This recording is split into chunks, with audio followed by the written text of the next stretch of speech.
we have D.H. Peligro on the Red Booth. He's a drummer for the Dead Kennedys and the Red Hot Chili Peppers, and he was recently nominated for a Grammy for his band Peligro. And also came out with a new book, which is like an autobiography. So watch the show. Welcome to the Red Booth. Today we have D.H. Peligro. Hey, what's going on, people? How are you? Thanks so much for coming on the show. Thanks for having me, Kimberly. Yeah, this is amazing. It's so great to be here. Well, on a beautiful winter's day. Yep, that's right. It's still... It's not snowing, but, you know, it's nice. It's yeah, nice. It's that's crisp. Cool. LA. How long have you been living here, by the way? I've been living here, I moved out from San Francisco, so I've been here for, I don't know, like 25, 27 years. I lived for a long time. When I moved down and as a suggestion from Flea from the Chili Peppers, he my old band Dead Kennedys had broken up. We've since reformed and got back together and been doing even larger tours than ever. But that's exciting. It's exciting. It's exciting because like the fans grow up. We get more fans, and the parents bring their kids to the shows, and it's like the legacy just kind of continues, and it just works itself out to where it's like we just have a natural fan base. Yeah, totally. And it's just great to play all those songs and play all that stuff, and it's just so much fun. I just love doing it. I love it. Are you guys doing tours now? Right now, we're just on a bit of a hiatus. Mm-hmm. I'm working on my other band, Peligro, and that's right. That's your new band, right? Yeah. Cool. It's not so new. We've been around in some form or another for like 17 years. Oh, wow. Literally, for some reason, I just got the impression that was like, I guess maybe it's because you're focusing on it more now, right? Yeah, well, I get to do it more. Yeah. I get to do it more now, and I've had a bunch of different personnel changes with the band, so it's about finding the right chemistry and the right people, and people are hungry enough who want to do it for the love of music and not for whatever personal influences. Oh, and we have to gel, and if we're on the road, we got to work together, and we got to live together. It's like a marriage, so it's like it's tough to find those people. Sometimes you have to work within your personalities and sort of change. Everyone has to jive together. Yeah. It's quite an experience. So what do you do with it? I mean, obviously you probably write the music, and do you play the drums and sing, or what do you do? No, actually, I'm the guitarist and frontman. Cool. So I'm a drummer, I'm a guitarist, I'm a frontman, I'm a newly acclaimed author. That's right. That's right. You have a new book that's come out. I have a new book, out. Yeah, let's let everybody know about the book. Called Dreadnought, King of Afropunk. Yeah. This is the book, and so this is sort of like your story, right? Yeah. And you know what? The thing about me writing that book is like I found out a lot of history about myself and my musical background, my makeup, my entertainment sort of background. Like my uncle was a blues guitarist, and the first time I met him, he was they didn't have running water, they didn't have pot to piss in. They lived in a shack, right? Oh, and my gosh. We would go from the city of St. Louis, we'd go down and visit them, and they had this like shack, and it was like, I'm like, wow, what? Whoa, and they pumped water out of the well, they fished in the creek, and everything was like, they clearly had everything they need to survive, but it was really like some slave time, they had some old mentality and old thinking. But the saving grace of that thing is like he had musical equipment, and he would, when I was a kid, he would just play and he would play just music, and it just sort of vibrated to my soul, and I kind of knew at that point like, wow, I think I want to do this for the rest of my life. I mean, his father was this guy, Robert Nighthawk, who was the first guy to play slide guitar and like Muddy Waters and all these guys. With the big ring and with the big chrome thing, and people use glass ones, and he, I think back in those days he picked up a beer bottle and went like to here it goes, so like that whole legacy, like I didn't know that like I sort of knew it as a kid, but it was just like, oh, it's my uncle. His name's Sam. Yeah. So we call him Uncle Sam. So it was like he was my uncle, and it was no big deal. But I didn't know that he had this impact on music and blues, which created rock and roll, and like, you know, a lot of rock stars would go down to the Deep South and go visit him and sit on his porch Wow, and like listen seriously? to, yeah, like Eric Clapton, Mick Jagger, Jimmy Page, all those guys went Wow. down there, learned the blues from him and a bunch of other blues players, and went back and started what's called the British Invasion, right? They call it the British Invasion, and that's how kind of rock But and it's roll actually came from the South, from right, St. Louis. no, actually, he lived in Mississippi. We live in St. Louis. Oh, okay. But it was odd yet fitting that I got into punk rock, which was another whole like sort of revolution and just music change, you know, and we changed the face of music, and I know they did too in their day, and so did the British Invasion, and so did punk rock. So it's just full circle. Yeah, it's amazing to me. I mean, like the sound. I know you were in the Red Hot Chili Peppers, and which is amazing. I love the band. Obviously, like, you know, I had many of their albums as I was in my teenage years, and I love them. But I saw that, you know, their style was really funky. You know, it was very different, and like you could really have the bass line, and the whole thing that they were doing was like it was like kind of blew everybody's mind, right? Yeah, they were cutting edge at the time when they were doing all that stuff. It was like they came from like, they got sort of popular in the punk rock scene, but they were doing like this funk punk, sort of anarchy, funky, you know, stuff that was not being done a lot. There was a few bands in San Francisco, like the Offs and very few bands, but there were bands that were doing funkier stuff, but they took it to a whole nother level. So when I met Flea in San Francisco, he went backstage, and he said that he'd always wanted to meet me. And I went backstage, and I got to see Chili Peppers for the first time, and we were just instant friends. It was just like one of those things where you meet somebody and you talk to them, and it's just, you know, you have like you're on the right you know, yeah, you just Yeah. know you're sort of brothers, you know. Yeah. So I went and I saw them, and they were on the cutting edge of just new stuff. I thought, you know, they had a whole different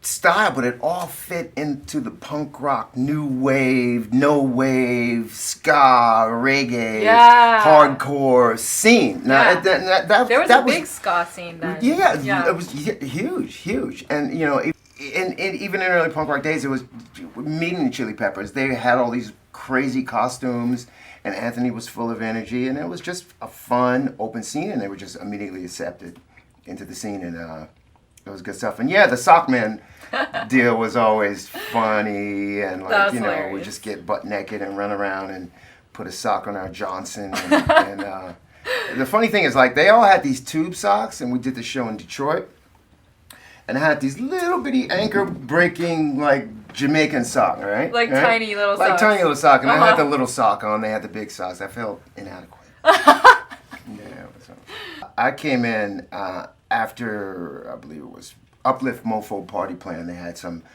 the drummer sort of had some problems, and I just came in. We were friends. Yeah. And They you know, needed you. and they just came over to my house and asked me to do it. It wasn't like a whole audition process. Yeah. It was just like, They're like, we need and a you have to drummer. do it. But the thing is, they would always give me trouble because they were so into funk and James Brown, and they'd be playing all these, you know, all this funky stuff in the meters. And I have like all these rock records. That's hilarious. You know, so it's like they're the white boys with all the funk, and I'm the black boy with all this rock and metal, but it's a great mixture. We fit together. And I, you know, as a kid growing up, I listened to R&B and funk and played in all kinds of like garage bands and street bands, and so I, you know, I knew funk like the back of my hand. So it was a match made in heaven for us to play together. Awesome.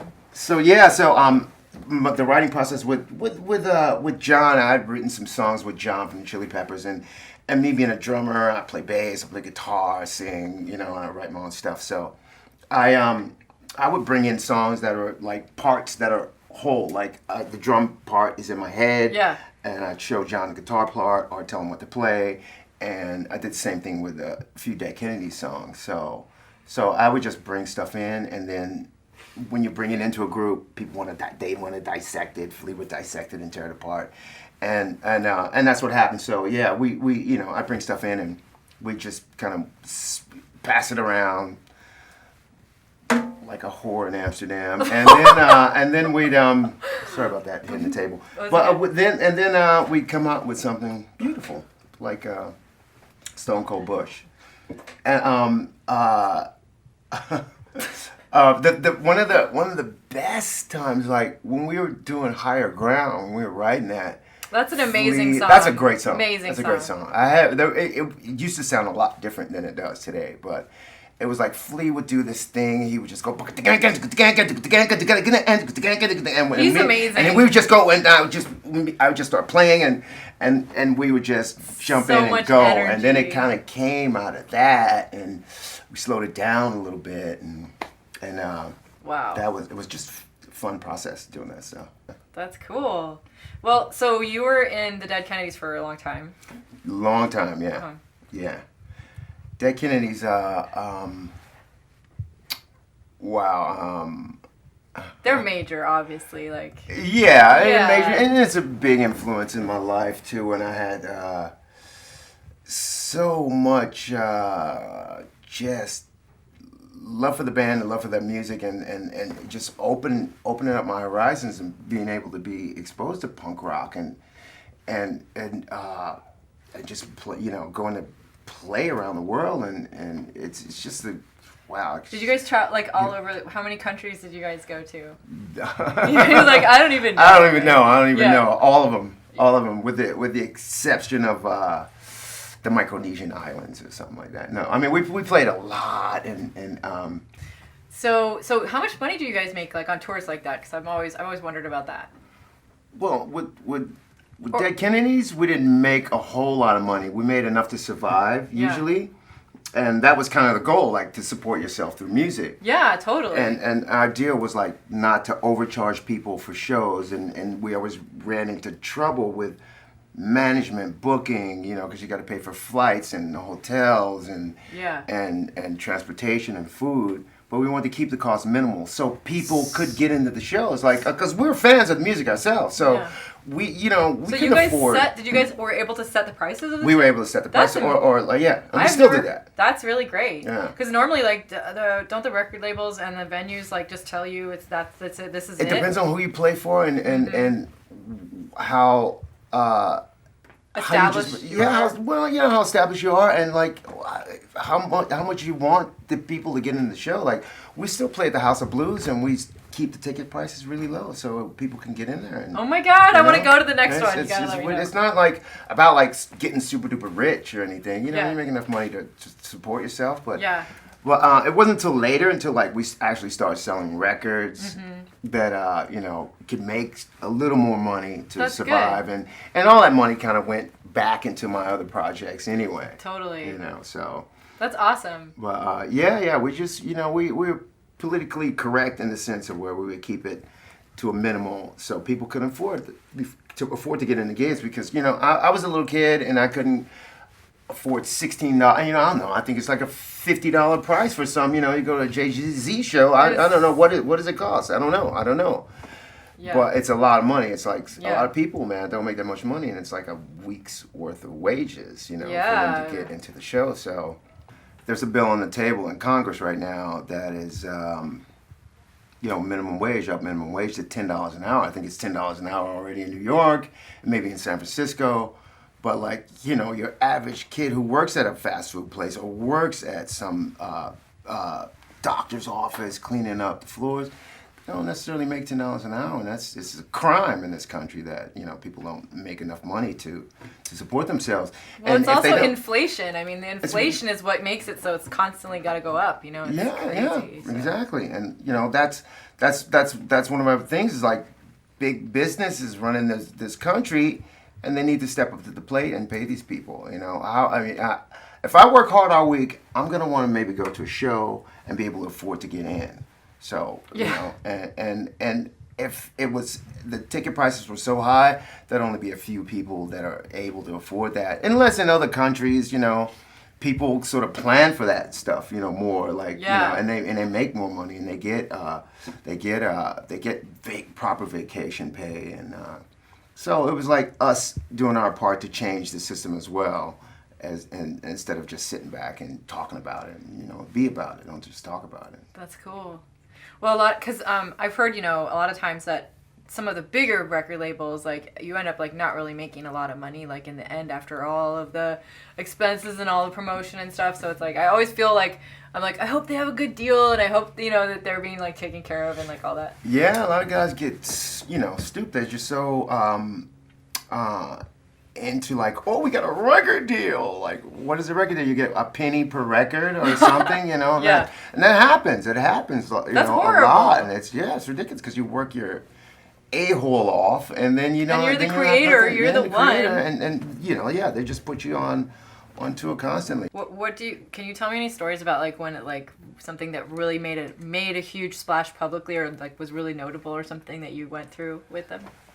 With the Dead Kennedys, or with anyone? Dead Kennedy, couple of different things. Like, we noticed that we were being watched, and a lot of it is in this book. Right here. Yeah. King of Afro Punk. All in there. Is that my camera? I'll take all the cameras. A lot of it's in this book. So, if you want more in depth to the stories, it's all in here. Dreadnought, King of Afro Punk. Awesome. So, don't give away all the secrets. I'm not gonna give it all away. All right, good. Just a couple, like because we're political band, and FBI was watching, CIA. There'd be these guys in the corner. You saw them? Like, was this like guys. the black van guys, or like?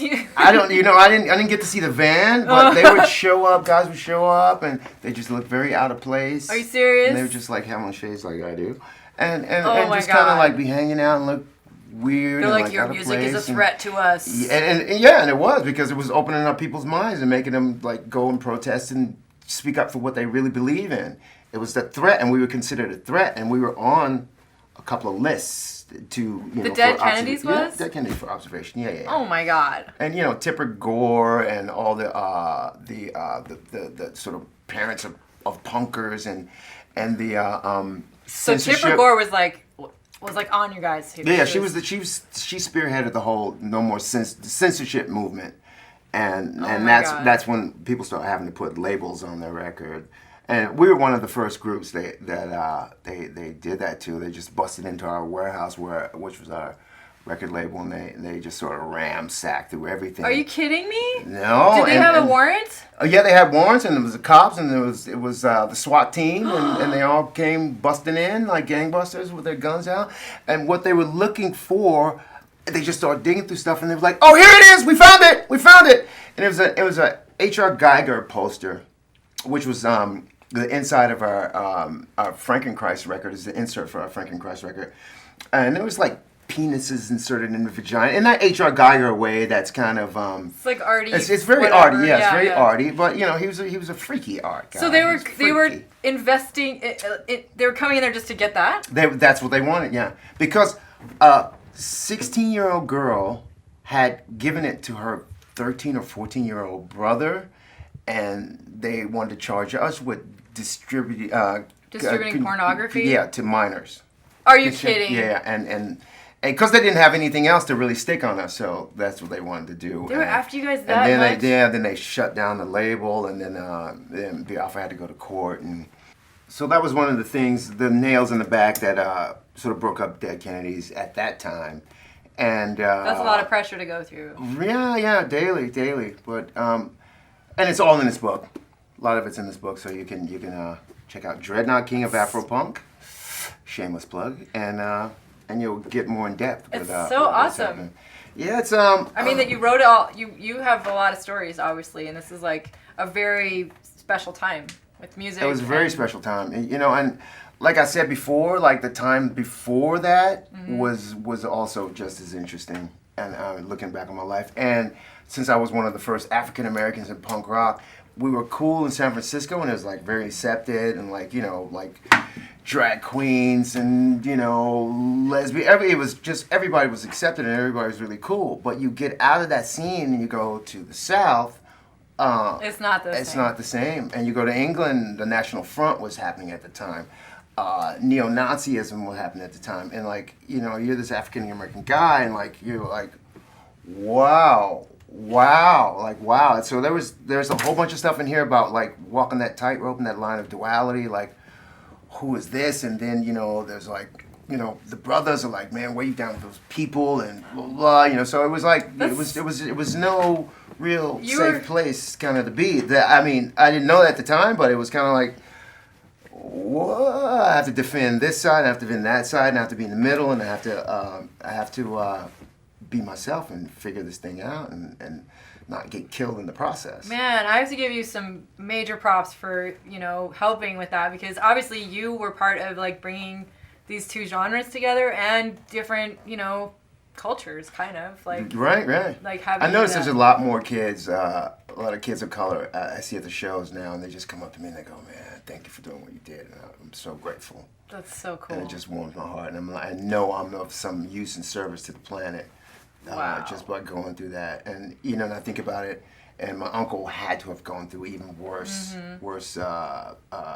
racism and situations. He had to have, because where they lived, there were literally slave plantations right over there, and that's it's a dirty job that somebody's got to do it. Well, you obviously did it. You did a big part of it, so. It's so cool. That's something that I was really excited about having you on the show too, because this is such a cultural mixing pot here, and I go down and visit down in some of the inner city areas, and like I have a lot of friends from lots of different backgrounds, and I wish everybody was that way, because I just think it's so much more of a rich life to live to be that way. Yeah, you really do have to give of yourself more. I've been a mentor for kids down in South Central, and high five. That's so cool. Yeah, so cool. Like, yeah, them kids are like, thank you for coming down here. And like, I'm teaching them something. I'm like, no, you are teaching me. Oh my God, you're teaching me. You're opening me up. Yeah. And they're just so happy and grateful, and it's great kids, and it's really easy for them to just get mixed in the wrong crowd of people and become gangsters. It's almost unavoidable. Like, this is kind of a different thing, but I went down there for like almost the last year every month to these peace rides on motorcycles, where they like go through like Inglewood and Compton and Watts, and like they ride through the little projects, and actually the kids from the projects come out and they're just like blown away because there's somebody there, and there's all these motorcycle riders. Yeah. But I just remember hearing how much so many people are in gangs, and it's almost like they have nowhere to go, because it's like you're either part of the gang or you're not part of the gang, and if you're not part of the gang, you're not protected. And it's almost just, it's like, how do you get out of this vicious circle? You know what I mean? Mm-hmm. So yeah, music was my way out. Yeah. Because I did have all those influences around, like where guys were. There were pimps and pushers and hustlers and prostitutes and whoreliciouses all over the place down there, So, and I was just, like I say, I was very dyslexic, hyperactive ADD, and that music just sort of calmed me. So I found that sanctuary and just kept playing, and it kept me out of trouble, but it got me into a lot more trouble. You know what I mean? So DH, I heard that you were nominated for a Grammy with your new band. I heard that too. Tell us about it. Yeah, no, it's quite an honor. I think it's so weird. I had this publicist, and a bunch of stuff went crazy. She tried to take over the record label, and she did like steal a record label from me, and like what? So it was just this whole mosh of crap, and I guess that's one of the things that came out of it. And the single never really got released, but now it's just getting released this year on I have a distribution deal with Top Notch Promotions, and it's just coming out. And we got the okay from Jimi Hendrix people, and they're not so quick to just give okays. I can imagine. To everybody, and you have to go through their family, and they liked it. And they wanted to put it out, so that's fantastic. It's kind of cool because it's not anything like it's like Jimi Hendrix, but it's purple. It's a cover of Purple Haze, but it's very punk rock, and it's very metal, and it's very fast, and it's very furious. Do you sing in it? In fact, on this particular track, I played everything. Wow. Like the drummer, I was like, no, man, play like this. I'm trying to get him to play like this, and he was just couldn't get it. And so I was like, give me those sticks. I just took the sticks and I just laid down the track, and And I looked over the bass player, and he just took his bass off and he handed it to me. Oh my and I was God, like, that's amazing. all right, so then I put on the guitar and then did the vocals, and so I played everything on it. Wow. Good for me. The one-man band. Yeah. Literally. If I could just clone myself, I would. That would be pretty awesome. I wouldn't have to tell people what to do. I already know what to do. Wow. That's the one thing about like life and chilling and doing stuff in life is like when I'm behind a drum kit, I know what to do. Like if I get a look from a bass player or somebody, I know what to do. If I'm playing guitar, I kind of know what to do. A lot of stuff in life, I don't always know what to do. But there's that few little niches like I know what to do. Okay, tell them where they can find the book. Okay, you can find the book at Book Soup here in Los Angeles, Barnes & Noble. And if they don't have it at any... Oh, Stories just has a recent shipment in Echo Park. And if they don't have it in any bookstore in your area, tell them to order Dreadnought, King of Afropunk. You can also get it on Amazon.com. Nice. Yes. I'm going to put links to it, too, on the video on YouTube so people can find That's it. what they all say. We'll be waiting for that. All right. Cool. Thank you for having me. Thanks so much for coming on the Let's get the book out of show. here so we can shake Yes, hands. that's Ebony right. and Ivory. All right. Hold it down. What? Yeah. Thank you for watching DH Peligro on The Red Booth.